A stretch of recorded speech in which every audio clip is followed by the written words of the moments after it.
Hello friends, today I'd like to discuss a virtually unknown historical fact about the Batswana people of Southern Africa.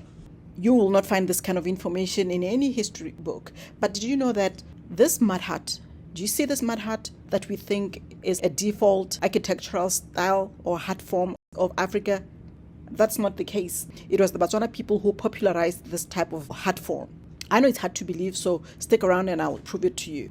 So the Batswana people are found in the middle of Southern Africa, and their current location is actually the result of the colonial shenanigans that happened in the late 1800s. So what happened was, around about 1884, 1885, the German Chancellor Otto von Bismarck, he called all these other European powers, these Western powers in Berlin, so that they can decide on how to carve up Africa and exploit her and colonize her. So just like all the other Africans, we fell victim to this political chicanery. And as you can see from this map, Batswana people were smack in the middle of Southern Africa. And because of the scramble for Africa, when they basically created new boundaries and territories in all of Africa, Batswana were separated into two. You had on the northern side here being what is now the Republic of Botswana, and below here, the British Bechuanaland. And both these pieces of territory belong to the Tswana people, were protectorates. So, as we all know, these boundaries went on to become the African states that we know today. But let me tell you what happened. Prior to this colonization of Africa, or the carving up of Africa, something atrocious happened to Southern African ethnicities. There are so many ethnicities in Southern Africa, as we all know. And around about 1816, Shaka Zulu, the famous military tyrant called Shaka Zulu, he, for no particular reason, decided that he was going to start causing trouble in the neighborhood. He started attacking all these Nguni tribes, groups like the Xhosa, the Ndebele, who are now called the Southern Ndebele, and another group which later became the Northern Ndebele, that are called Matebele of Mzilikazi, and are now located in Zimbabwe. So I want you to see this map of Southern Africa. Here's Zululand. It was a small little place here near the South African coast, and there were all these different Zulu clans all around here, and Shaka Zulu started attacking them to subjugate them and to incorporate them into his new kingdom, the Zulu kingdom. So I want you to note this particular thing. Right here is Zululand, and here is the land of the Basotho. A little word about the Basotho. Basotho are a kin tribe to the Batswana. They have the same origin, same cultural practices, and almost same language. So Shaka Zulu used to send his troops, his warriors, to go and attack the Sotho people, to steal their cattle and just to basically bully them and just, to beat them into submission. Basotho fought back, But Basotho and Batswana are, like I said, Basotho and Batswana are kin groups. And if you look at where they are located and where the Batswana are located, they occupy a contiguous territory. So they were not separated in the beginning. So what happened was, and also due to more colonial wrangling and maneuvering, the Basotho and Batswana were also separated, and they are now called the Sotho Tswana. It's an odd little categorization, but it works. So the Sotho Tswana are basically the same group, and when I talk about them, I'll talk about them as a singular group. So basically what happened was, Shaka Zulu would send his impis to go and attack Basotho and other neighboring groups, as I said. And one of the times he sent a particular commander of a particular Nguni clan called the Amakumalo. His name was Mzilikazi. So they were buddies. Mzilikazi used to go on errands for Shaka. And one of the times when he came back from battle, he didn't hand over the booty to King Shaka. So Shaka sent a punitive war against him. Mzilikazi was here in Zululand somewhere. And when he fled, he went this way, and where he encountered some Basotho people. When they fought him off, he kept on running towards the north. And soon he came upon the Batswana people. And I think it must have been very spectacular, because this video is about the architectural style of the Tswana and how it was diffused throughout Southern Africa. So Mzilikazi attacked, brutalized, killed, maimed, enslaved so many Tswana people, and he ran through 20 Tswana tribes. He stayed in the land of the Batswana, which I call Tswana land for the sake of simplicity. So all this area, I consider it to have been Tswana land, the land of the Tswana people. And one other important thing that I might just add is that the Tswana people don't like being called Tswana. They want to be called Batswana. But I use Tswana to include the whole group together, because we now have what we call the Republic of Botswana. It is named for the Batswana people. It is the land of Batswana, but there were other Batswana who reside in other parts of Southern Africa. For instance, you have a small group in Zimbabwe and another one in Namibia. So when you say Batswana, it's almost like you want to say Batswana are only found in the Republic of Botswana, but that is not the case. So it's better to use the root of the word of the ethnicity, which is Tswana. I know that my people are going to be very unhappy with this, but it is what it is. Anyway, Mzilikazi lived among the Batswana because he invaded their land and subjugated them, okay, for 12 years. So in about 1837, the Boers, those European colonists, the majority of which were from the Netherlands or Holland, they started moving inwards as well. This whole area, Mzilikazi had depopulated it, and it made it easy for these white colonists to come in and just claim large chunks of this land which previously belonged to Tswana groups. So in 1837, the Boers coalesced with a few Tswana groups and they fought Mzilikazi together and expelled him out of the land of the Tswana. So he went to Zimbabwe and he settled there. He created a new capital that he called Bulawayo, where they're still found up to this day. So Mzilikazi's devastation among the Tswana people started around 1823, 1822, 1823, thereabout. So it's been 200 years since the devastation of the Ndebele Wars or the Difaqane Wars. He went on a rampage through all this land of the Sotho-Tswana people. Other tribes were affected, but not as much as the Sotho-Tswana people were. So none of us were there when Mzilikazi was wreaking havoc among my ancestors, the Tswana people. And it must have been a sight to see because Batswana were completely overwhelmed. They were anticipating raids, but they could not stand against Mzilikazi. Usually, when a conquering power comes in, they subjugate the population, they take all their women, their cattle, they force them to pay tribute and tax and this and that.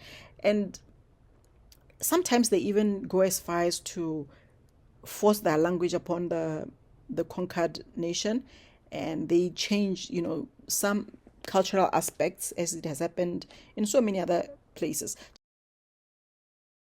It must have been amazing for these Zulus when they came among the Batswana and found all these mud huts that they had. Now let me get to the whole point of this long video. When you search the internet today for traditional Zulu huts, this is what you are likely to find.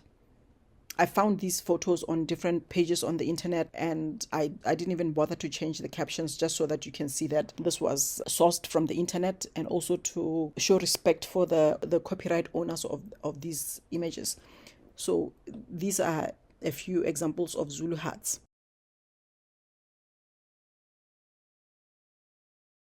Like I said, the Zulus belong to the Nguni ethnicity, and among their kin tribes are groups like the Xhosa. I also went onto the internet and I found all these illustrations and photographs of traditional Xhosa huts.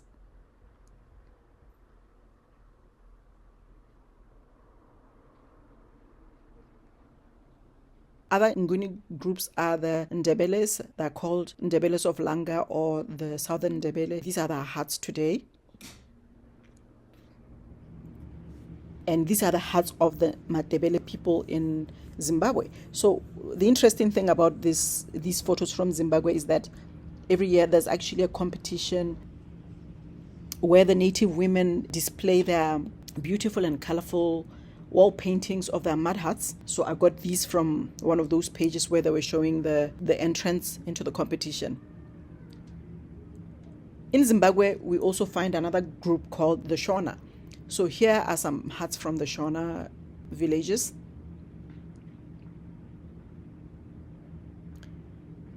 Basically, the Shona are not Nguni, but they also fit into this story.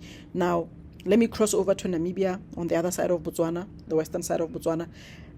I found these interesting images of this Herero woman in front of some mud huts with a thatch.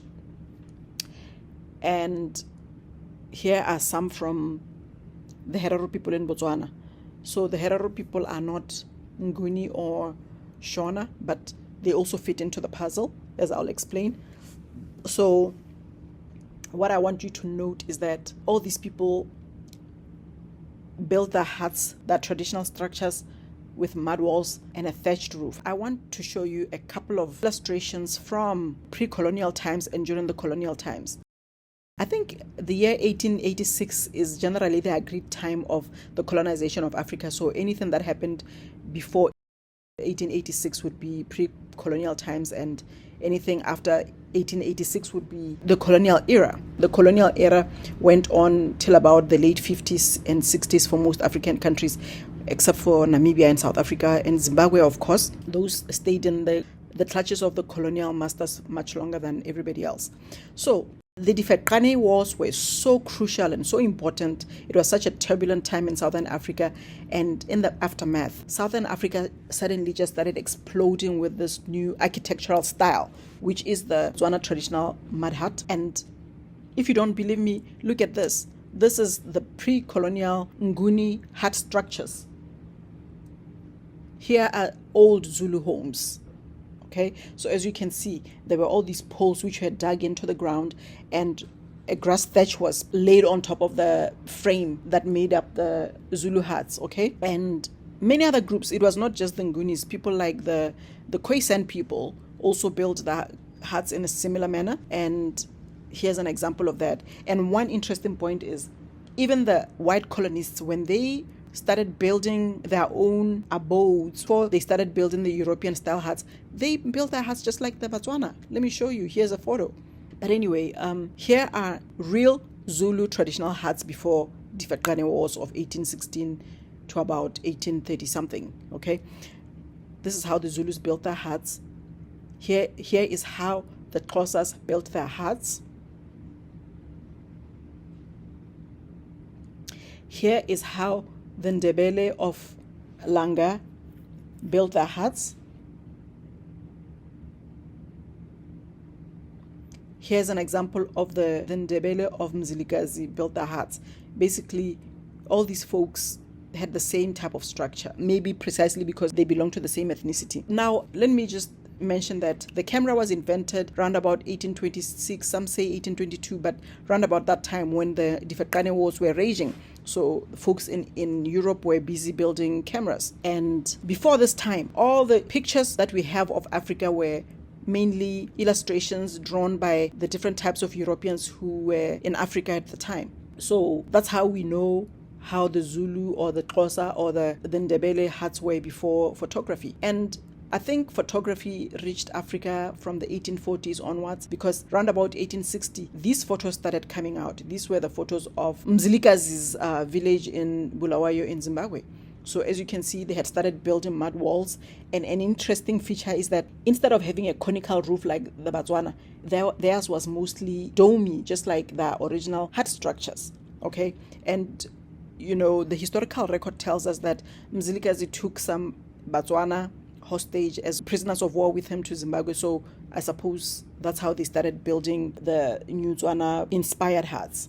Okay, and because when the Ndebele got to Zimbabwe, they subjugated the Shona, and they may have diffused the hut form to the Shona, because these were the Shona structures before the Ndebele occupation of their land. So I also spoke a little bit about the folks in Namibia. Namibians are in a very harsh environment, desert environment. The Tswana inspired Herero huts that I showed you both in Namibia and the Republic of Botswana can be easily attributed to the result of their genocide by the German colonizers. Around about 1904, the Germans were exterminating Namibians, and the Herero groups fled to Botswana as refugees. And I don't think it's surprising that they started building the huts, because when they got to Botswana, they found everybody building these kind of huts. So it's easy to account for that. The majority of these groups have come into contact with the Tswana people in one way or another. Some were directly impacted by the sojourns among the Batswana during the Difaqane Wars.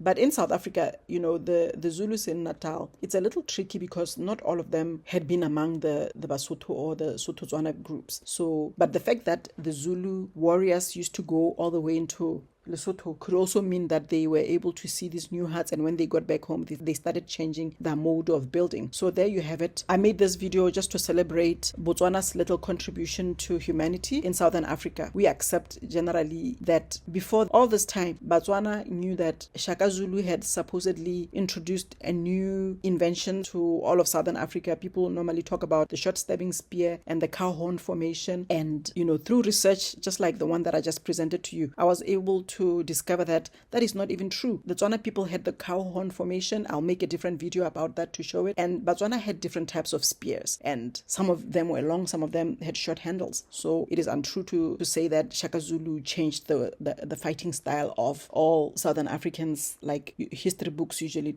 tell us. So I was just paying homage to the Tswana groups for being pioneers in being noted for something that is as noble as changing the architectural style of a whole region. So there you have it. I hope you enjoyed this video. Let me know what you think in the comment section below. Goodbye.